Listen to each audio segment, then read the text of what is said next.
ਸਾਹਿਬ ਜੀ ਨਾਹੋਂ ਜਤੀ ਸਤੀ ਨਹੀਂ ਪੜਿਆ, ਮੂਰਖ ਮੁਗਧਾ ਜਨਮ ਭਇਆ। ਪਰਣਵਤ ਨਾਨਕ ਤਿਨ ਕੀ ਸ਼ਰਣਾ, ਜਿਨ ਤੂੰ ਨਾਹੀ ਵਿਸਰਿਆ। ਪਰਣਵਤ ਨਾਨਕ ਤਿਨ ਕੀ ਸ਼ਰਣਾ, ਜਿਨ ਤੂੰ ਨਾਹੀ ਵਿਸਰਿਆ।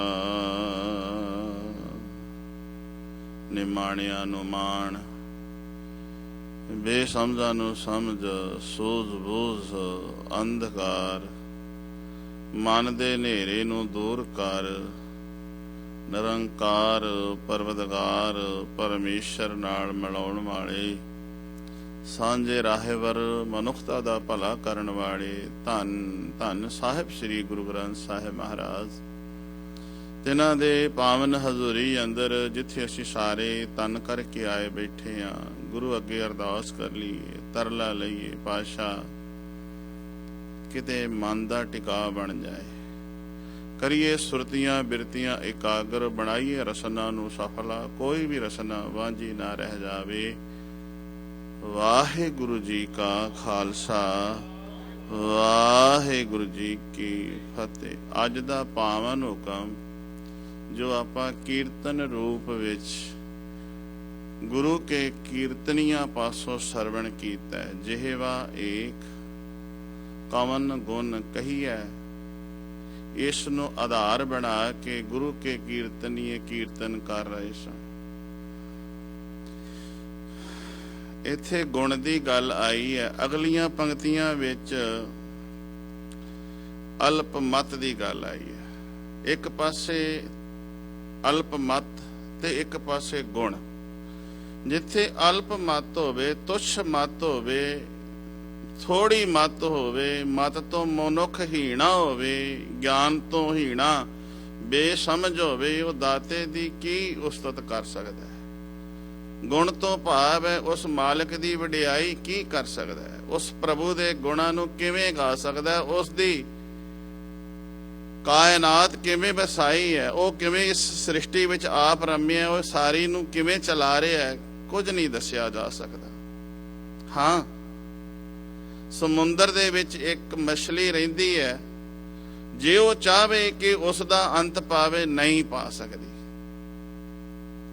ਸਮੁੰਦਰ ਜਿਹੜਾ ਹੈ ਅਨੰਤ ਹੈ, ਉਸ ਦੇ ਪਾਣੀ ਨੂੰ ਨਾਪ ਨਹੀਂ ਸਕਦੀ, ਉਸ ਪਾਣੀ ਦੇ ਪ੍ਰਥਾਏ ਦਰਸਾ ਨਹੀਂ ਸਕਦੀ ਵੀ ਕਿੰਨਾ ਕੁ ਗਹਿਰਾ ਹੈ, ਕਿੰਨੇ ਕੁ ਲੀਟਰ, ਕਿੰਨੇ ਕੁ ਮਾਣੇ ਦੇ ਵਿੱਚ ਪਾਣੀ ਹੈ। ਇੱਕ ਗੱਲ ਹੈ ਕਿ ਉਹਦੇ ਵਿੱਚ ਰਹਿ ਕੇ ਉਹ ਜੀਵਨ ਆਪਣਾ ਜ਼ਰੂਰ ਗੁਜ਼ਾਰ ਸਕਦੀ ਹੈ, ਜੇ ਉਸ ਨਾਲ ਜੁੜੀ ਰਵੇ ਤਾਂ। ਪਰ ਜੇ ਉਸ ਕੋਲੋਂ ਜੁਦਾ ਹੋਵੇ ਤੇ ਉਹ ਆਪਣੇ ਪ੍ਰਾਣ ਗਵਾ ਬੈਂਦੀ ਹੈ। ਕਹਿਣ ਤੋਂ ਭਾਵ ਹੈ ਅਸੀਂ ਉਸ ਮਾਲਕ ਦੇ ਗੁਣਾਂ ਨੂੰ ਗਾ ਤੇ ਨਹੀਂ ਸਕਦੇ, ਉਸ ਮਾਲਕ ਦੇ ਗੁਣਾਂ ਨੂੰ ਦਰਸਾ ਨਹੀਂ ਸਕਦੇ, ਕਿਉਂਕਿ ਸਾਡੀ ਮਤ ਹੀ ਥੋੜੀ ਹੈ। ਥੋੜੀ ਮਤ ਵਾਲਾ ਉਸ ਪ੍ਰਭੂ ਦੇ ਗੁਣ ਕਿਵੇਂ ਦੱਸ ਸਕਦਾ ਹੈ? ਬੇਅੰਤ ਨਹੀਂ, ਅੰਤ ਦਾ ਅਨੰਤ ਜਿਹੜਾ ਹੈ ਉਹਦਾ ਅੰਤ ਨਹੀਂ ਪਾ ਸਕਦਾ। ਮੇਰੇ ਸਾਹਿਬ ਜੀ ਬਹੁਤ ਸੋਹਣਾ ਢੰਗ ਨਾਲ ਦੱਸ ਰਹੇ ਨੇ ਅੱਜ ਦੇ ਹੁਕਮ ਦੇ ਵਿੱਚ, ਜਿਹਵਾ ਏਕ ਕਵਨ ਗੁਣ ਕਹੀ ਹੈ। ਤੇਰੇ ਕਿਹੜੇ ਕਿਹੜੇ ਗੁਣਾਂ ਨੂੰ ਬਿਆਨ ਕਰਾਂ ਮੈਂ? ਤੇਰੇ ਕਿਹੜੇ ਕਿਹੜੇ ਗੁਣਾਂ ਨੂੰ ਮੈਂ ਦੱਸਾਂ? ਕਿਉਂ ਕਿ ਮੈਂ ਦੱਸ ਹੀ ਨਹੀਂ ਸਕਦਾ, ਮੇਰੇ ਕੋਲ ਇੰਨੀ ਮਤ ਹੀ ਨਹੀਂ ਹੈ। ਕਿਆ ਬੇਸ਼ੁਮਾਰ, ਬੇਸ਼ੁਮਾਰ ਤੋਂ ਭਾਵ ਹੈ ਅਣਗਿਣਤ, ਬੇਅੰਤ। ਹੇ ਮੇਰੇ ਮਾਲਕ ਸੁਆਮੀ, ਤੇਰੋ ਅੰਤ ਨਾ ਕਿਨਹੀ ਲਈਐ। ਬੜੇ ਬੜੇ ਰਹਿਬਰ ਹੋਏ, ਬੜੇ ਬੜੇ ਪੈਗੰਬਰ ਆਏ ਆਪਣੇ ਆਪ ਨੂੰ ਦੱਸਣ ਵਾਲੇ, ਪਰ ਤੇਰਾ ਕਿਸੇ ਨੇ ਅੰਤ ਨਹੀਂ ਪਾਇਆ। ਤੇਰੇ ਪ੍ਰਥਾਏ ਕੋਈ ਦੱਸ ਨਹੀਂ ਸਕਿਆ। ਪਰ ਜਿਨ੍ਹਾਂ ਨੂੰ ਇਹ ਗੱਲ ਦੀ ਰਮਜ ਸਮਝ ਆ ਗਈ, ਉਹਨਾਂ ਨੇ ਇੱਕ ਜ਼ਰੂਰ ਬਚਨ ਅੱਗੇ ਆ ਕੇ ਕਿਹਾ, ਕੋਟ ਪਰਾਧ ਹਮਾਰੇ ਖੰਡੋ। ਪਾਸ਼ਾ ਤੁਹਾਡੇ ਵਿੱਚ ਆ ਐਡਾ ਵੱਡਾ ਪਰਉਪਕਾਰ ਹੈ, ਅਸੀਂ ਰੋਜ਼ ਭੁੱਲ ਕਰਦੇ ਆਂ, ਰੋਜ਼ ਗਲਤੀ ਕਰਦੇ ਆਂ।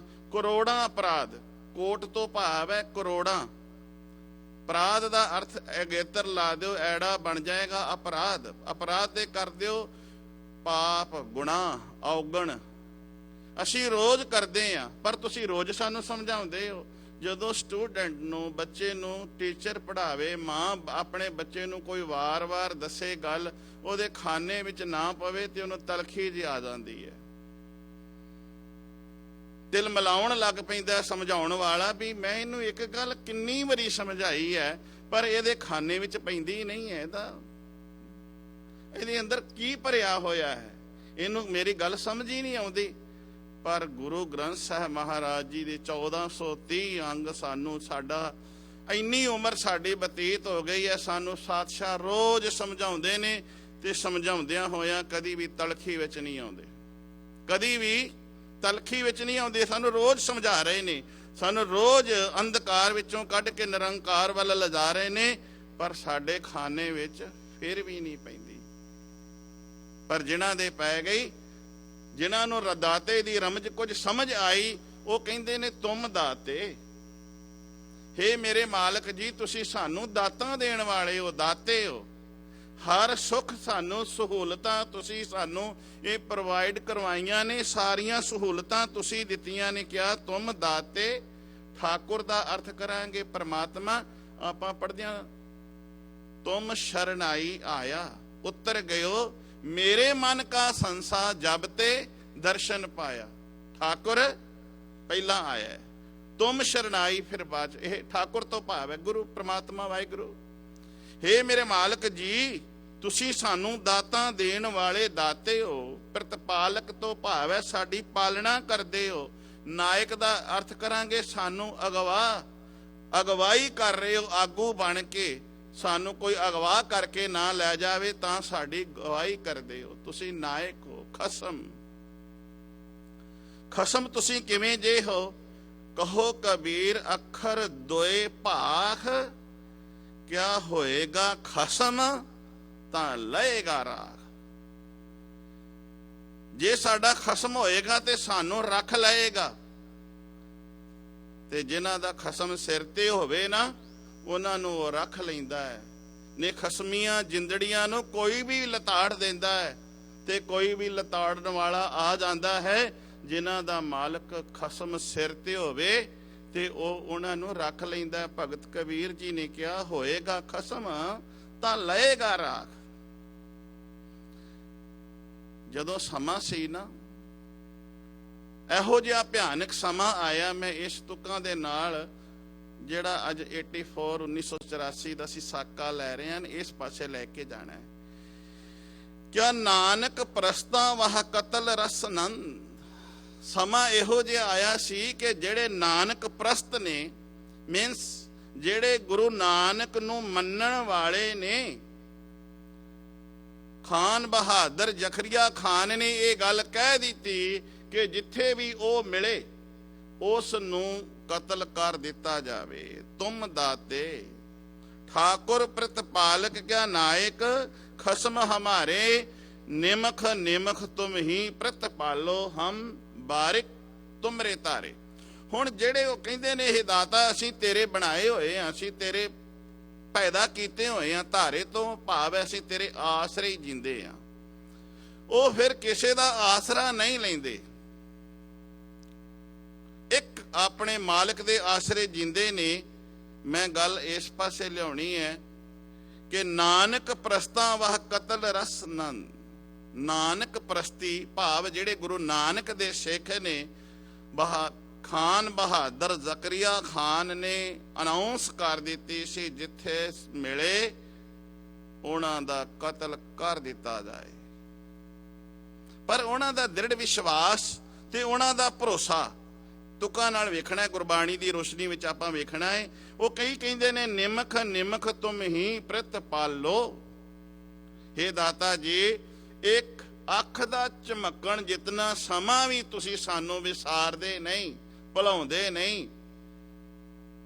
ਸਾਡੀ ਤੁਸੀਂ ਪਾਲਣਾ ਕਰ ਰਹੇ ਹੋ। ਕਿਉਂ ਕਿ ਅਸੀਂ ਤੁਹਾਡੇ ਪੈਦਾ ਕੀਤੇ ਹਾਂ, ਅਸੀਂ ਤੁਹਾਡੇ ਬਾਲਕ ਹਾਂ। ਤੁਸੀਂ ਸਾਡੇ ਔਗਣਾਂ ਨੂੰ ਚਿਤਾਰਦੇ ਨਹੀਂ, ਸਾਡੇ ਔਗਣਾਂ ਵੱਲੇ ਵੇਂਦੇ ਨਹੀਂ। ਤੁਸੀਂ ਬੇਸ਼ੁਮਾਰ ਹੈ, ਤੁਹਾਡੇ ਵਿੱਚ ਗੁਣ ਨੇ ਤੇ ਸਾਡੇ ਵਿੱਚ ਬੇਸ਼ੁਮਾਰ ਔਗਣ ਭਰੇ ਹੋਏ ਨੇ। ਫਿਰ ਅੱਗੇ ਕਿਹਾ ਹਮ ਅਗਿਆਨ ਅਲਪ ਮਤ ਥੋਰੀ ਗਿਆਨ ਦਾ ਵਿਪਰੀਤ ਸ਼ਬਦ ਹੋ ਗਿਆ ਅਗਿਆਨ, ਗਿਆਨ ਤੋਂ ਹੀਣਾ। ਕਿਆ ਅਸੀਂ ਅਗਿਆਨੀ ਹਾਂ, ਗਿਆਨ ਤੋਂ ਹੀਣੇ ਹਾਂ, ਥੋੜੀ ਮੱਤ ਵਾਲੇ ਹਾਂ, ਪਰ ਤੁਹਾਡਾ ਜਿਹੜਾ ਸੁਭਾਅ ਹੈ ਉਹ ਜਿਹੜਾ ਹੈ ਪਰਉਪਕਾਰੀ ਹੈ। ਹਮੇਸ਼ਾ ਤੁਸੀਂ ਪਰਉਪਕਾਰ ਕਰਦੇ ਹੋ। ਅਸੀਂ ਔਗਣ ਕਰੀ ਜਾ ਰਹੇ ਹਾਂ, ਤੁਸੀਂ ਪਰਉਪਕਾਰ ਕਰੀ ਜਾ ਰਹੇ ਹੋ। ਜਦੋਂ ਇਸ ਤਰ੍ਹਾਂ ਦੇ ਜਿਹੜੇ ਗੁਰੂ ਕੀ ਸ਼ਰਨ ਵਿੱਚ ਆਏ ਹੋਏ, ਤਨ ਕਰਕੇ ਨਹੀਂ, ਜਿਹੜੇ ਮਨ ਕਰਕੇ, ਬਿਰਤੀਆਂ ਕਰਕੇ, ਮਨ ਕਰਕੇ ਵਾਹਿਗੁਰੂ ਨਾਲ ਜੁੜੇ ਹੋਏ ਸਨ, ਤੇ ਉਹਨਾਂ ਦੇ ਉੱਤੇ ਪਤਾ ਕਿੰਨੇ ਕਿੰਨੇ ਅਸਹਿ ਤੇ ਅਕਹਿ ਕਸ਼ਟ ਹੋਏ। ਇਥੋਂ ਤੱਕ ਕਿਆ ਜੇ ਕੋਈ ਆਨ ਸਿੰਘਣ ਬਤਾਵੇ ਤੁਰਤ ਇਨਾਮ ਤੁਰਕ ਤੇ ਪਾਵੇ। ਜੇ ਕੋਈ ਆਨ ਸਿੰਘਣ ਬਤਾਵੇ, ਇਹ ਤੁਮ ਦਾਤੇ ਠਾਕੁਰ ਪ੍ਰਤਪਾਲਕ ਵਾਲੀ ਜਿਹੜੀ ਮੈਂ ਗੱਲ ਤੁਕ ਲੈ ਰਿਹਾ ਬਾਣੀ ਦੇ ਨਾਲ ਨਾਲ। ਕਿਹਾ ਸੀ ਜੇ ਕੋਈ ਆਨ ਸਿੰਘਣ ਬਤਾਵੇ, ਸਿੰਘਣ ਭਾਵ ਜਿਹੜੇ ਗੁਰੂ ਦੇ ਸਿੰਘ ਨੇ, ਜਿਹੜੇ ਨਾਨਕ ਪ੍ਰਸਤੀ ਨੇ, ਜੇ ਉਹਨਾਂ ਦੀ ਕੋਈ ਖਬਰ ਆ ਕੇ ਦੱਸੇ ਨਾ, ਤੁਰਤ ਇਨਾਮ ਤੁਰਕ ਤੇ ਪਾਵੇ, ਉਸੇ ਵੇਲੇ ਇਨਾਮ ਤੁਰਕਾਂ ਦੇ ਕੋਲੋਂ ਪ੍ਰਾਪਤ ਕਰ ਲਵੇ। ਜਦੋਂ ਭਾਰਤ ਦੀਆਂ ਬਹੁ ਬੇਟੀਆਂ ਨੂੰ ਫੜ ਕੇ ਗਜਨਵੀ ਦੇ ਬਾਜ਼ਾਰ ਦੇ ਵਿੱਚ ਵੇਚਿਆ ਜਾਂਦਾ, ਗੁਲਾਮ ਕਰਕੇ, ਉਹਨਾਂ ਦੀ ਆਨਾ 2 ਆਨੇ ਕੀਮਤ ਪੈਂਦੀ ਹੈ। ਧਿਆਨ ਦਿਆ ਜੇ, ਆਨਾ ਜਾਂ 2 ਆਨੇ ਕੀਮਤ ਪੈਂਦੀ ਹੈ। ਪਰ ਜਦੋਂ ਸਿੱਖ ਦੇ ਸਿਰ ਦਾ ਹੀ ਮੁੱਲ ਦੀ ਗੱਲ ਆਈ ਨਾ, ਉਦੋਂ 10 ਰੁਪਏ ਉਸ ਨੂੰ ਦਿੱਤੇ ਜਾਂਦੇ ਸਨ।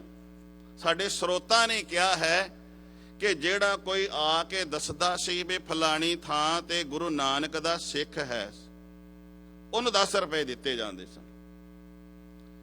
ਗੁਲਾਮ ਦੀ ਕੀਮਤ ਆਨੇ ਜਾਂ 2 ਆਨੇ ਪੈ ਰਹੀ ਹੈ, ਤੇ ਸਿਰ ਦੀ ਕੀਮਤ ਜਿਹੜਾ ਗੁਰੂ ਕੇ ਸਿੱਖ ਦੇ ਪਰਥਾਏ ਆ ਕੇ ਦੱਸ ਦਏ, ਉਹਦੀ ਕੀਮਤ ਦੱਸਣ ਦੀ 10 ਰੁਪਏ ਤੇ ਸਿਰ ਵੱਢ ਕੇ ਲਿਆਉਣ ਦੀ 80 ਰੁਪਏ। ਸਿਰ ਵੱਢ ਕੇ ਲਿਆਉਣ ਦੀ 80 ਰੁਪਏ। ਹੁਣ ਇਹ ਅਸੀਂ ਧਿਆਨ ਦੇਣਾ ਹੈ। ਤੁਮ ਦਾਤੇ ਠਾਕੁਰ ਪ੍ਰਤਪਾਲਕ ਨਾਇਕ ਖਸਮ ਹਮਾਰੇ, ਪਾਲਣਾ ਕਰਨੀ।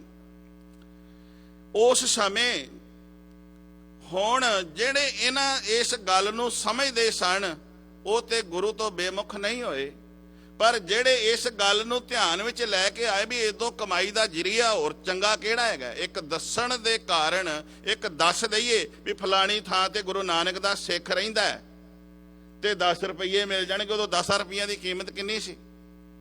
ਤੇ ਜੇ ਸਿਰ ਵੱਢ ਕੇ ਸਮੇਂ ਦੀ ਹਕੂਮਤ ਦੇ ਕੋਲ ਲੈ ਜਾਈਏ ਤੇ 80 ਰੁਪਏ। ਤੇ 80 ਰੁਪਈਆਂ ਦੀ ਉਸ ਸਮੇਂ ਤੋਂ ਲੈ ਕੇ ਹੁਣ ਤੱਕ ਤੁਸੀਂ ਵੇਖੋ ਵੀ ਉਹਦੀ ਕਿੰਨੀ ਕੀਮਤ ਬਣ ਗਈ। ਹੁਣ ਕੀ ਹੈ ਕਿ ਜਦੋਂ ਇਹ ਐਲਾਨ ਹੋਇਆ ਖਾਨ ਬਹਾਦਰ ਜ਼ਕਰੀਆ ਖਾਨ ਵੱਲੋਂ ਨਾ, ਤੇ ਉਦੋਂ ਸਿੱਖਾਂ ਨੂੰ ਘਰੋਂ ਘਰੇ, ਅਸੀਂ 1984 ਦੀ ਗੱਲ ਕਰੀ ਜਾ ਰਹੇ ਹਾਂ ਨਾ, ਇਹ ਉਹ 1984 ਵਿੱਚ ਹੀ ਨਹੀਂ ਕਹਾਣੀ ਵਾਪਰੀ, ਇਹ ਸਾਡੇ ਉੱਤੇ ਪਹਿਲਾਂ ਵੀ ਬੜੇ ਵਾਰੀ ਵਾਪਰੀ ਹੈ, ਪਹਿਲਾਂ ਵੀ ਵਾਪਰੀ ਹੈ। ਪਰ ਮੈਂ ਇਸ ਗੱਲ ਤੇ ਗੁਰਬਾਣੀ ਦਾ ਆਸਰਾ ਲੈ ਕੇ ਇਸ ਗੱਲ ਨੂੰ ਨਾਲ ਤਾਂ ਕਰ ਰਿਹਾ ਵੀ ਅਸੀਂ ਸੰਕੇਤ ਕੀ ਲਿਆ, ਇਸ ਗੱਲ ਤੋਂ ਅਸੀਂ ਸਿੱਖੇ ਕੀ। ਸਾਨੂੰ ਇਸ ਗੱਲ, ਜਿਹੜੇ ਇਹ ਸਾਡੇ ਨਾਲ ਭਾਣੇ ਵਾਪਰੇ ਨੇ, ਅਸੀਂ ਇਹਦੇ ਕੋਲੋਂ ਸੇਧ ਕੀ ਲਈ ਅੱਜ ਤੱਕ। ਅਸੀਂ ਆਪਣੇ ਆਪ ਨੂੰ ਇਸ ਪਾਸੇ ਲਿਆਉਣਾ ਹੈ ਵੀ ਅਸੀਂ ਇਸ ਗੱਲ ਤੋਂ ਅੱਜ ਤੱਕ ਸੇਧ ਲਈ ਕੀ ਹੈ। ਹੁਣ ਮੈਂ ਇਹ ਗੱਲ ਕਹਿ ਰਿਹਾ ਸੀ, ਜੇ ਕੋਈ ਆਨ ਸਿੰਘਨ ਬਤਾਵੇ, ਸਾਡੇ ਸਰੋਤਾਂ ਦੇ ਵਿੱਚ ਲਿਖਿਆ ਹੈ ਤੁਰਤ ਇਨਾਮ ਤੁਰਕ ਤੇ ਪਾਵੇ, ਉਹ ਬਾਦਸ਼ਾਹ ਦੇ ਕੋਲੋਂ ਜਾ ਕੇ ਤੁਰਤ ਇਨਾਮ ਪ੍ਰਾਪਤ ਕਰ ਲਵੇ।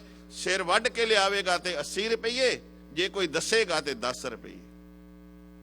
ਪਰ ਉਸ ਸਮੇਂ ਦੇ ਜਿਹੜੇ ਸਿੱਖ ਨੇ, ਜਿਨ੍ਹਾਂ ਨੂੰ ਆਪਣੇ ਗੁਰੂ ਉੱਤੇ ਭਰੋਸਾ ਹੈ, ਉਹ ਕੀ ਗਾ ਰਹੇ ਨੇ? ਤੁਮ ਦਾਤੇ ਠਾਕੁਰ ਪ੍ਰਤਪਾਲਕ ਨਾਇਕ ਖਸਮ ਹਮਾਰੇ, ਕਹਿੰਦੇ ਨੇ ਨਿਮਖ ਨਿਮਖ ਤੁਮ ਹੀ ਪ੍ਰਤਪਾਲੋ ਹਮ ਬਾਰਿਕ ਤੁਮਰੇ ਧਾਰੇ। ਕਿੱਡਾ ਦ੍ਰਿੜ ਵਿਸ਼ਵਾਸ, ਕਿੱਡਾ ਭਰੋਸਾ ਹੋਵੇਗਾ। ਘਰਾਂ ਵਿੱਚ ਰਹਿਣ ਨੂੰ ਸਮੇਂ ਦੀ ਹਕੂਮਤ ਵੱਲੋਂ ਫੜ ਕੇ ਲਿਆ ਜਾਂਦੇ ਨੇ। ਘਰਾਂ ਵਿੱਚ ਰਹਿਣ ਵਾਸਤੇ ਹੁਕਮ ਨਹੀਂ ਹੈ, ਆਪ ਜੰਗਲਾਂ ਦੇ ਵਿੱਚ ਰਹਿੰਦੇ ਨੇ। ਜੰਗਲਾਂ ਵਿੱਚ ਰਹਿ ਕੇ, ਮਾਰੂ ਥਲਾਂ ਦੇ ਵਿੱਚ ਰਹਿ ਕੇ, ਫਿਰ ਉਹਨਾਂ ਦਾ ਸਿਰ, ਉਹਨਾਂ ਦਾ ਸਿਦਕ ਕਿਹੋ ਜਿਹਾ ਹੈ। ਕਵੀ ਜੀ ਨੇ ਇੱਕ ਸਰੋਤ ਵਿੱਚ ਆਇਆ ਹੈ, ਕਹਿੰਦੇ ਨੇ ਜਿਹੜੇ ਉਹ ਜੰਗਲਾਂ ਵਿੱਚ ਰਹਿੰਦੇ ਸੀ, ਘਰਾਂ ਵਿੱਚ ਤੇ ਫੜ ਕੇ ਲੈ ਹੀ ਜਾਂਦੇ ਨੇ, ਸਿਰ ਵੱਢ ਕੇ ਲੈ ਜਾਂਦੇ ਜਾਂ ਦੱਸਣ ਵਾਲੇ ਦੱਸ ਦਿੰਦੇ ਨੇ। ਜੰਗਲਾਤ ਦੇ ਵਿੱਚ ਸਿੱਖ ਰਹਿਣਾ ਸ਼ੁਰੂ ਕਰਨ ਲੱਗੇ, ਜੰਗਲਾਂ ਦੇ ਵਿੱਚ ਰਹਿਣਾ ਸ਼ੁਰੂ ਕੀਤਾ। ਘੋੜਿਆਂ ਦੀਆਂ ਕਾਠੀਆਂ ਤੇ ਰਹਿੰਦੇ ਨੇ ਜੰਗਲਾਂ ਵਿੱਚ, ਤੇ ਫਿਰ ਉਹਨਾਂ ਜੰਗਲਾਂ ਦੇ ਵਿੱਚੋਂ ਵੀ ਲੱਭਣਾ ਸ਼ੁਰੂ ਕਰ ਦਿੱਤਾ ਹੈ। ਕਵੀ ਨੇ ਲਿਖਿਆ ਇੱਕ, ਕਹਿੰਦਾ ਟੋਲ ਟੋਲ ਸਿੱਖ ਬਹੁ ਮਾਰੇ, ਜਿਉਂ ਕਰ ਟੋਲੇ ਸਿੰਘ ਸ਼ਿਕਾਰੇ। ਟੋਲ ਟੋਲ ਤੋਂ ਭਾਵ ਹੈ ਲੱਭ ਲੱਭ ਕੇ। ਟੋਲ ਟੋਲ ਸਿੰਘ ਬਹੁ ਮਾਰੇ, ਜਿਉਂ ਕਰ ਟੋਲੇ ਸਿੰਘ ਸ਼ਿਕਾਰੇ। ਸਿੰਘ ਕਹਿੰਦੇ ਨੇ ਸ਼ੇਰ ਨੂੰ। ਸ਼ੇਰ ਜਿਵੇਂ ਜੰਗਲ ਦੇ ਵਿੱਚੋਂ ਆਪਣਾ ਸ਼ਿਕਾਰ ਲੱਭਦਾ ਹੈ, ਸ਼ੇਰ ਜਿਵੇਂ ਆਪਣਾ ਜੰਗਲ ਦੇ ਵਿੱਚੋਂ ਸ਼ਿਕਾਰ ਲੱਭਦਾ ਹੈ, ਇਸ ਤਰ੍ਹਾਂ ਗੁਰੂ ਕੇ ਸਿੱਖਾਂ ਨੂੰ, ਨਾਨਕ ਪ੍ਰਸਤੀਆਂ ਨੂੰ ਸਮੇਂ ਦੀਆਂ ਹਕੂਮਤਾਂ ਲੱਭਦੀਆਂ ਸਨ ਤੇ ਲੱਭ ਲੱਭ ਕੇ ਮਾਰਦੀਆਂ ਸਨ। ਲੱਭ ਲੱਭ ਕੇ ਉਹਨਾਂ ਦੇ ਉੱਤੇ ਅਟੈਕ ਕੀਤਾ ਜਾਂਦਾ ਸੀ, ਉਹਨਾਂ ਦੇ ਸਿਰ ਵੱਢੇ ਜਾਂਦੇ ਸੀ। 1984 ਵੀ ਐਵੇਂ ਹੋਇਆ। ਜਿਹੜੇ ਗੁਰੂ ਕੇ ਸਿੱਖ ਨੇ, ਜਿਨ੍ਹਾਂ ਦੇ ਮੁਖ ਦੇ ਉੱਤੇ ਦਾੜਾ ਹੈ, ਸਾਬਤ ਸੂਰਤ ਨੇ, ਘਰ ਵਿੱਚ ਬੈਠੇ ਨੇ ਤੇ ਉਹਨਾਂ ਦੇ ਘਰਾਂ ਦੇ ਅੱਗੇ ਆ ਕੇ ਪਰਚੇ ਚਪਕਾ ਦਿੱਤੇ, ਦੱਸ ਦਿੱਤਾ, ਵੇਖ ਕੇ ਗਏ, ਨਿਸ਼ਾਨੀਆਂ ਰੱਖ ਕੇ ਗਏ। ਫਿਰ ਜਾ ਕੇ ਹਜੂਮ ਨੂੰ ਇਹ ਕਿਹਾ ਕਿ ਫਲਾਨੀ ਗਲੀ, ਫਲਾਣੇ ਮਹੱਲੇ, ਫਲਾਣੇ ਗਲੀ ਦੇ ਵਿੱਚ ਇੰਨੇ ਨੰਬਰ ਸਿੱਖ ਦਾ ਘਰ ਹੈ, ਲੱਭੇ। ਮੈਂ ਉਹ ਸਾਕਾ ਇਸ ਸਾਕੇ ਨਾਲ ਮਿਲਾ ਰਿਹਾ। ਲੱਭ ਲੱਭ ਕੇ ਫਿਰ ਘਰਾਂ ਦੇ ਵਿੱਚੋਂ ਬਾਹਰ ਕੱਢ ਕੇ ਨਿੱਕੇ ਨਿੱਕੇ ਬੱਚਿਆਂ ਦੇ ਲੱਤ ਦੇ ਉੱਤੇ ਲੱਤ ਰੱਖ ਕੇ ਚੀਰ ਦਿੱਤੇ ਗਏ, ਗਲ ਵਿੱਚ ਟਾਇਰ ਪਾ ਕੇ ਸਾੜ ਦਿੱਤੇ ਗਏ। ਜੇ ਅਸੀਂ ਬੰਦ ਕਟਾਉਣ ਦੀ ਗੱਲ ਕਰਦੇ ਆ ਨਾ, ਤੇ ਉਦੋਂ ਵੀ 1984 ਦੇ ਵਿੱਚ ਵੀ ਇਹ ਵਾਪਰਿਆ ਸੀ। ਪਰ ਮੈਂ ਇਸ ਗੱਲ ਨੂੰ ਨਾਲ ਨਾਲ ਤਾਂ ਕਹੀ ਜਾ ਰਿਹਾ ਵਾਂ ਵੀ ਅਸੀਂ ਸਿੱਖੇ ਕੀ ਆ, ਸੰਕੇਤ। ਅਸੀਂ ਇਸ ਗੱਲ ਤੋਂ ਸੇਧ ਲੈਣੀ ਹੈ ਕਿ ਇਹ ਨਹੀਂ ਹੈ ਕਿ ਹਰ ਸਾਲ ਅਸੀਂ ਇਹ ਸਾਕੇ ਮਨਾਈ ਜਾਈਏ, ਇਹ ਸਾਕੇ ਅਸੀਂ ਚਿਤਾਰੀ ਜਾਈਏ, ਸਾਹਮਣੇ ਲਿਆਈਏ ਜ਼ਰੂਰ, ਪਰ ਇਹਦੇ ਕੋਲੋਂ ਸਿੱਖੀਏ ਕੁਝ ਨਾ। ਸਾਨੂੰ ਸਿੱਖਣਾ ਹੈ। ਤੇ ਉਹ ਸਿੱਖ ਐਵੇਂ ਜੇ ਸਨ, ਕਿਆ ਲੱਭੇ ਸਾਗ ਖਾਏ ਅਧ ਕੱਚਾ। ਵੇਖੋ ਕਿੰਨੇ ਸਿਰੜੀ ਸਨ, ਕਿੰਨੇ ਸਿਦਕੀ ਸਿੱਖ ਸਨ। ਅੱਜ ਤੇ ਅਸੀਂ ਨਾਨਾ ਪ੍ਰਕਾਰ ਦੇ ਪਦਾਰਥ ਖਾਂਦੇ ਹੋਏ ਵੀ ਸਾਡੇ ਮੂੰਹ ਚੋਂ ਵਾਹਿਗੁਰੂ ਨਹੀਂ ਨਿਕਲਦਾ। ਸਾਡੇ ਕੋਲੋਂ ਅੰਮ੍ਰਿਤ ਵੇਲੇ ਉੱਠ ਕੇ ਗੁਰੂ ਕੀ ਜਪਜੀ ਜਾਪ ਤੋਂ ਪ੍ਰਸਾਦ ਇਲਾਹੀ ਦਾ ਪਾਠ ਨਹੀਂ ਹੁੰਦਾ। ਸ਼ਾਮਾਂ ਨੂੰ ਸੋਧਰ ਤੇ ਸੌਣ ਲੱਗੇ ਛੋਲੇ ਦੀ ਬਾਣੀ ਨਹੀਂ ਪੜ੍ਹੀ ਜਾਂਦੀ। ਸਾਡੇ ਕੋਲ ਇੰਨਾ ਸਮਾਂ ਨਹੀਂ ਹੈ ਕਿ ਅਸੀਂ ਗੁਰੂ ਕੀ ਬਾਣੀ ਦਾ ਜਾਪ ਕਰੀਏ ਜਾਂ ਆਪਣੇ ਇਤਿਹਾਸ ਨਾਲ ਜੁੜੀਏ। ਧੰਨ ਗੁਰੂ ਗੋਬਿੰਦ ਸਿੰਘ ਸਾਹਿਬ ਮਹਾਰਾਜ ਵੇਖੋ, ਧੰਨ ਗੁਰੂ ਗੋਬਿੰਦ ਸਿੰਘ ਸਾਹਿਬ ਮਹਾਰਾਜ ਨੇ 40-42 ਵਰ੍ਹਿਆਂ ਦੀ ਕੇਵਲ ਆਯੂ ਹੈ, ਜਿਹੜੀ ਜੋ ਕਿ 9 ਵਰ੍ਹਿਆਂ ਦੀ ਆਯੂ ਵਿੱਚ ਆਪਣੇ ਪਿਤਾ ਨੂੰ ਤੋਰਦੇ ਨੇ, ਤੇ ਉਸ ਤੋਂ ਬਾਅਦ ਕਿੰਨੇ ਸਾਹਿਤ ਲਿਖਦੇ ਨੇ, ਕਿੰਨਾ ਉਹ ਧਾਰਮਿਕ ਗ੍ਰੰਥਾਂ ਦਾ ਉਲੱਥਾ ਕਰਦੇ ਨੇ, ਤੇ ਕਿੰਨਾ ਉਹ ਜੰਗਾਂ ਤੇ ਯੁੱਧਾਂ ਦੇ ਵਿੱਚ ਰਹਿੰਦੇ ਨੇ। ਕਈ ਵਾਰੀ ਅਸੀਂ ਕਹਿੰਦੇ ਹਾਂ ਵੀ ਸਾਡੇ ਕੋਲ ਤੇ ਸਿਮਰਨ ਕਰਨ ਦਾ, ਬਾਣੀ ਪੜ੍ਹਨ ਦਾ, ਗੁਰਦੁਆਰੇ ਆਉਣ ਦਾ, ਅੰਮ੍ਰਿਤ ਵੇਲੇ ਨਿਤਨੇਮ ਕਰਨ ਦਾ ਟਾਈਮ ਨਹੀਂ ਹੈਗਾ, ਕਿਉਂਕਿ ਸਾਡੇ ਕੋਲ ਬੜਾ ਕੰਮ ਹੈ। ਪਰ ਜਿਸ ਦੇ ਅਸੀਂ ਸਿੱਖ ਅਖਵਾਉਨੇ ਆ, ਉਹ ਜੰਗਾਂ ਯੁੱਧਾਂ ਵਿੱਚ ਵੀ ਰਹੇ। 9 ਵਰ੍ਹਿਆਂ ਦੀ ਆਯੂ ਵਿੱਚ ਬਾਪੂ ਨੂੰ ਤੋਰ ਦਿੰਦੇ ਨੇ, ਤੇ ਫਿਰ ਜਿੰਨੀ ਆਯੂ ਹੈ ਉਹ ਜੰਗਾਂ ਯੁੱਧਾਂ ਦੇ ਵਿੱਚ ਲੰਘ ਜਾਂਦੀ ਹੈ। ਬਾਣੀ ਵੀ ਪੜ੍ਹਦੇ ਨੇ, ਬਾਣੇ ਨਾਲ ਵੀ ਜੋੜਦੇ ਨੇ, ਸ਼ਸਤਰਾਂ ਦੀ ਵਿਦਿਆ ਤੇ ਸ਼ਾਸਤਰਾਂ ਦੀ ਵੀ ਵਿਦਿਆ ਦੇ ਰਹੇ ਨੇ। ਕਿੰਨਾ ਸਮਾਂ ਦੇ ਰਹੇ ਨੇ। ਗੱਲ ਕੀ ਹੈ, ਉਹ ਸਿੱਖ ਜਿਹੜੇ ਸਿਰੜੀ ਤੇ ਸਿਦਕੀ ਸਨ, ਉਹ ਆਪਣੇ ਗੁਰੂ ਦੇ ਉੱਤੇ ਕਿੱਡਾ ਵੱਡਾ ਅਕੀਦਾ ਰੱਖਦੇ ਨੇ। ਕਿਆ ਲੱਭੇ ਸਾਗ ਖਾਹੇ ਅਧ ਕੱਚਾ। ਆਹ ਸਾਗ ਨਹੀਂ, ਸਰੋਂ ਦਾ ਸਾਗ, ਤੇ ਵਿੱਚ ਕਈ ਪ੍ਰਕਾਰ ਦੀਆਂ ਵੈਰਾਈਟੀਆਂ ਪਾ ਕੇ ਆਪਾਂ ਖਾਂਦੇ ਆ। ਇਹ ਸਾਗ ਦੀ ਗੱਲ ਨਹੀਂ ਹੈ। ਉਦੋਂ ਪੱਤੇ ਤੋੜੇ ਜਾਂਦੇ ਸਨ, ਕਿਤੇ ਸਰੋਂ ਦਾ ਸਾਗ ਨਹੀਂ ਲੱਭਦਾ। ਇਹ ਸਿੱਖਾਂ ਦੀ ਗੱਲ ਕੀਤੀ ਜਾ ਰਹੀ ਹੈ ਜਿਹੜੇ ਸਿਦਕੀ ਨੇ। ਲੱਭੇ ਸਾਗ ਖਾਏ ਅੱਧ ਕੱਚਾ ਅੱਧ ਕੱਚਾ, ਕਿਉਂਕਿ ਪਕਾਉਣ ਦਾ ਵੀ ਟਾਈਮ ਨਹੀਂ ਸੀ। ਬਿਰਸ਼ਨ ਫੂਲ ਫਲ ਔਰ ਸੱਕਾ, ਬਿਰਸ਼ਾਂ ਦੇ ਜੇ ਫੁੱਲ ਮਿਲ ਜਾਂਦੇ ਨੇ, ਫਲ ਮਿਲ ਜਾਂਦੇ ਨੇ, ਇੱਥੋਂ ਤੱਕ ਕਿ ਜੇ ਸੱਕ ਮਿਲਣਾ, ਸੱਕ ਦਰਖਤ ਦੇ ਸੱਕ, ਉਹ ਖਾ ਕੇ ਵੀ ਚੜ੍ਹਦੀ ਕਲਾ ਵਿੱਚ ਰਹਿੰਦੇ ਨੇ। ਜੇ ਫੁੱਲ ਜਾਂ ਫਲ ਮਿਲਦੇ ਨੇ ਤੇ ਉਹ ਖਾ ਕੇ ਵੀ ਚੜ੍ਹਦੀ ਕਲਾ ਵਿੱਚ ਰਹਿੰਦੇ ਨੇ। ਅਸੀਂ ਇਸ ਗੱਲ ਉੱਤੇ ਧਿਆਨ ਮੈਂ ਆਪ ਜੀ ਦਾ ਦਿਵਾਉਣਾ ਚਾਹੁੰਦਾ ਹਾਂ। ਸਾਨੂੰ ਅੱਜ ਗੁਰੂ ਨੇ ਕਿੰਨੇ ਸੁੱਖ ਸਹੂਲਤਾਂ ਦਿੱਤੀਆਂ ਨੇ, ਅਸੀਂ ਆਪਣੇ ਆਪ ਨੂੰ ਕਿੱਥੇ ਖਿਲਾਰਿਆ, ਅਸੀਂ ਸਿੱਖੀ ਦੇ ਉੱਤੇ ਕਿੱਡਾ ਕੁ ਪਹਿਰਾ ਦੇ ਰਹੇ ਹਾਂ। ਅਸਾਂ ਉਹਨਾਂ ਦੀ ਔਲਾਦ ਹਾਂ ਜਿਨ੍ਹਾਂ ਨੇ ਬਿਰਸ਼ਾਂ ਦੇ ਪੱਤੇ ਖਾ ਲਏ, ਸੱਕ ਖਾ ਲਏ, ਅੱਧ ਕੱਚਾ ਸਾਗ ਖਾਧਾ। ਤੇ ਜੇ ਕਿਤੇ ਸਟਰਕਚਰ ਤੇ ਕਿਸੇ ਹਮਲਾਵਰ ਨੇ ਆ ਕੇ ਹਮਲਾ ਕੀਤਾ ਨਾ, ਫਿਰ ਉਹ ਜੰਗਲ ਦੇ ਵਿੱਚੋਂ ਬਾਹਰ ਨਿਕਲ ਆਉਂਦੇ ਨੇ। ਤੇ ਨਿਕਲਣ ਲੱਗਿਆਂ ਉਦੋਂ ਅਸੀਂ ਜਿਹੜੀ ਸਾਹਿਬ ਸ੍ਰੀ ਅਖੰਡ ਪਾਠ ਦੀ ਪਰੰਪਰਾ ਹੈ ਨਾ, ਮੈਂ ਕੱਲ ਇਹਨੂੰ ਪੂਰਾ ਖੋਲਾਂਗਾ ਕੱਲ ਦੇ ਸਮੇਂ ਵਿੱਚ। ਇਹ ਉਦੋਂ ਚੱਲੀ ਜਦੋਂ ਭਾਈ ਮਤਾਬ ਸਿੰਘ ਮੀਰਾ ਕੋਟੀਆ, ਭਾਈ ਸੁੱਖਾ ਸਿੰਘ ਜਦੋਂ ਵੇਖਿਆ ਨਾ ਸਾਡੇ ਸਟਰਕਚਰ ਦੇ ਉੱਤੇ, ਸਾਡੇ ਦਰਬਾਰ ਦੇ ਉੱਤੇ ਹਮਲਾਵਰ ਹਮਲਾ ਕਰਕੇ ਆਇਆ ਤੇ ਉਹਨੇ ਸਰੋਵਰ ਪੂਰਨਾ ਸ਼ੁਰੂ ਕਰ ਦਿੱਤਾ ਹੈ, ਪਲੰਗਾ ਲਾ ਕੇ ਬਹਿ ਗਿਆ ਹੈ ਤੇ ਨਸ਼ਿਆਂ ਦੀ ਵਰਤੋਂ ਕਰਦਾ ਹੈ। ਉਦੋਂ ਭਾਈ ਸੁੱਖਾ ਸਿੰਘ ਤੇ ਭਾਈ ਮਤਾਬ ਸਿੰਘ ਨੇ ਐਲਾਨ ਕਰ ਦਿੱਤਾ, ਅਸੀਂ ਉਹ ਜਿਹੜਾ ਹੈ ਮਸੀਹੂ ਨਾਮ ਦਾ ਮੰਡਿਆਲੇ ਦਾ ਰਹਿਣ ਵਾਲਾ, ਪਾਕਿਸਤਾਨ ਦੇ ਵਿੱਚ ਅੱਜ ਥਾਂ ਹੈ, ਉਹ ਮਸਾਹੂ ਨਾਮ ਹੈ, ਮਸਾਹੂ ਦੀਨ, ਤੇ ਇਹਦਾ ਨਾਮ ਪ੍ਰਚਲਿਤ ਅਸੀਂ ਸਾਡੇ ਸਿੱਖਾਂ ਦੇ ਵਿੱਚ ਹੋਇਆ ਮੱਸਾ ਰੰਗੜ। ਜਦੋਂ ਇਹ ਉੱਥੇ ਔਗਣ ਕਰਨ ਲੱਗ ਪਿਆ, ਗੁਨਾਹ ਕਰਨ ਲੱਗ ਪਿਆ, ਤੇ ਭਾਈ ਮਤਾਬ ਸਿੰਘ ਮੀਰਾ ਕੋਟੀਆ ਇਹਨਾਂ ਨੇ ਭਾਈ ਸੁੱਖਾ ਸਿੰਘ ਸਲਾਹ ਕੀਤੀ ਕਿ ਇਹਦਾ ਸਿਰ ਵੱਢ ਕੇ ਲਿਆਂਦਾ ਜਾਵੇ। ਜੇ ਸਿੱਖਾਂ ਦੇ ਸਿਰ ਵੱਢੇ ਜਾਂਦੇ ਨੇ ਨਾ, ਤੇ ਸਿੱਖ ਵੇਖੋ ਉਸ ਜਲਾਦ ਦਾ ਸਿਰ ਕਿਵੇਂ ਵੱਢ ਕੇ ਲਿਆਉਂਦਾ। ਸਲਾਹ ਕੀਤੀ, ਸਲਾਹ ਇਹ ਕੀਤੀ ਵੀ ਪਹਿਲਾਂ ਬਾਣੀ ਦਾ ਵੇਖੋ ਕਿ ਅਸੀਂ ਜਦੋਂ ਪ੍ਰਾਣ ਨਿਕਲ ਜਾਂਦੇ ਨੇ, ਸਾਡੇ ਤੋਂ ਬਾਅਦ ਸਾਹਿਬ ਸ੍ਰੀ ਅਖੰਡ ਪਾਠ ਆਰੰਭ ਹੁੰਦੇ ਨੇ, ਸਾਜ ਪਾਠ ਆਰੰਭ ਹੁੰਦੇ ਨੇ, ਭੋਗ ਪੈਂਦੇ ਨੇ। ਪਰ ਉਹ ਗੁਰੂ ਕੇ ਸਿੱਖ ਸਿਦਕੀ ਕਿਹੋ ਜਿਹੇ ਸਨ ਵੀ ਅਸੀਂ ਮੱਸੇ ਰੰਗੜ ਦਾ ਸਿਰ ਵੱਢਣਾ ਹੈ ਤੇ ਅਸੀਂ ਗੁਰੂ ਕੀ ਬਾਣੀ ਸੁਣ ਕੇ ਜਾਈਏ, ਕਿਉਂਕਿ ਬਾਣੀ ਨਾਲ ਜੁੜੇ ਹੋਏ ਨੇ। ਬਾਣੀ ਤੋਂ ਜਿਹੜਾ ਹੈ ਨਾ, ਉਹਨਾਂ ਦੀ ਆਤਮਾ ਬਲਵਾਨ ਹੁੰਦੀ ਹੈ, ਬਾਣੀ ਨਾਲ ਜੁੜੇ ਨੇ। ਤੇ ਕਿਆ ਕੰਟੀਨਿਊ ਪਾਠ ਆਰੰਭ ਕਰ ਦਿੱਤਾ ਜਾਵੇ, ਜਿਹਨੂੰ ਅਖੰਡ ਪਾਠ ਕਹਿੰਦੇ ਆ, ਕੰਟੀਨਿਊ। ਜਿਨ੍ਹਾਂ ਦੇ ਬਾਣੀ ਚਲੰਤ ਹੈ, ਜਿਹੜੇ ਬਾਣੀ ਚਲੰਤ ਹੈ, ਜਿਹੜੇ ਦਿਨ ਰਾਤ ਬਾਣੀ ਪੜ੍ਹਦੇ ਨੇ, ਜਿਨ੍ਹਾਂ ਦੀ ਬਾਣੀ ਰਸਨਾ ਦੇ ਉੱਤੇ ਹਮੇਸ਼ਾ ਰਹਿੰਦੀ ਹੈ, ਸਾਰੇ ਬਾਣੀ ਪੜ੍ਹਨ ਤੇ ਆਪੋ ਆਪਣਾ ਸਮਾਂ ਦੇਣ। ਸਾਰੀ ਬਾਣੀ ਦਾ ਪਾਠ ਇੱਕ ਚੌਂਕੜੇ ਦੇ ਵਿੱਚ ਬੈਠ ਕਰਕੇ ਭਾਈ ਮਹਤਾਬ ਸਿੰਘ ਸੁੱਖਾ ਸਿੰਘ ਸੁਣਦੇ ਨੇ। ਸੁਣ ਕੇ ਗੁਰੂ ਅੱਗੇ ਅਰਦਾਸਾਂ ਕਰਕੇ ਫਿਰ ਦਰਬਾਰ ਸਾਹਿਬ ਵੱਲ ਤੁਰਦੇ ਨੇ। ਦਰਬਾਰ ਸਾਹਿਬ ਜਦੋਂ ਪਹੁੰਚਦੇ ਨੇ, ਮੱਸਾ ਰੰਗੜ ਕੀ ਕਰ ਰਿਹਾ, ਜਿਹਦਾ ਮੈਂ ਨਾਮ ਆਪ ਜੀ ਨੂੰ ਦੱਸਿਆ ਹੈ, ਮਸਾਹੂ ਦੀਨ ਮੰਡਿਆਲੇ ਵਾਲਾ, ਇਹ ਕੀ ਗੁਨਾਹ ਕਰ ਰਿਹਾ ਹੈ, ਉਸਦੇ ਗੁਨਾਹਾਂ ਦੀ ਸਜ਼ਾ ਕਿਵੇਂ ਦਿੰਦੇ ਨੇ, ਇਹ ਆਪਾਂ ਕੱਲ ਦੇ ਸਮੇਂ ਦੇ ਵਿੱਚ ਵਿਚਾਰਾਂਗੇ। ਹੁਣ ਮੈਨੂੰ ਸਮਾਂ ਨਹੀਂ ਇਜਾਜ਼ਤ ਦੇ ਰਿਹਾ, ਪਰ ਮੈਂ ਇੱਕ ਸਿਰੜ ਦੀ, ਇੱਕ ਸਿਦਕ ਦੀ ਗੱਲ ਲੈ ਕੇ ਚੱਲਿਆ ਅੱਜ ਦੇ ਹੁਕਮ ਦੇ ਨਾਲ, ਜਿਹੜੇ ਮੇਰੇ ਬਾਪੂ ਨੇ ਅੱਜ ਦਾ ਹੁਕਮ ਬਖਸ਼ਿਆ ਹੈ। ਤੁਮ ਦਾਤੇ ਠਾਕੁਰ ਪ੍ਰਿਤਪਾਲਕ ਨਾਇਕ ਖਸਮ ਹਮਾਰੇ, ਨਿਮਖ ਨਿਮਖ ਤੁਮ ਹੀ ਪ੍ਰਤਪਾਲੋ, ਹਮ ਬਾਰਕ ਤੁਮਰੇ ਧਾਰੇ, ਜਿਹਵਾ ਏਕ ਕਵਨ ਗੁਣ ਕਹੀਐ, ਬੇਸ਼ਮਾਰ ਬੇਅੰਤ ਸੁਆਮੀ, ਤੇਰੋ ਅੰਤ ਨਾ ਕਿਨਹੀ ਲਹੀਐ। ਇਹ ਪਾਵਨ ਹੁਕਮ ਹੈ।